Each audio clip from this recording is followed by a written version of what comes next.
Hello, my fellow YouTubers. Anyway, so I've been just on YouTube and figuring out, everybody's saying that this arrow is supposed to be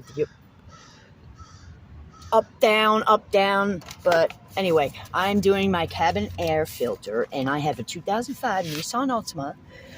And the manual frame here, what I bought, is telling me, actually not you, that the arrow should be facing down.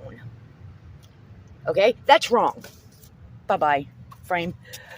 The arrow, there's my new one, should be facing up and the print to the rear of the car, as per my maintenance manual of a 2005 Nissan Altima. So, that's how it goes. Each car might be different. Each Nissan might be different. You need to check up on that. So, mine wasn't that dirty. But see, it came out, it was up, airflow, and it came out this way.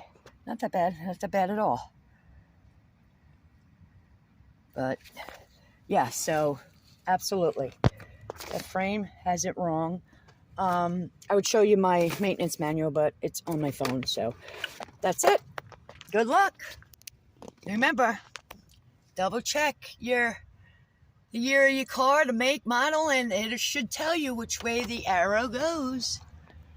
Good day, fellas.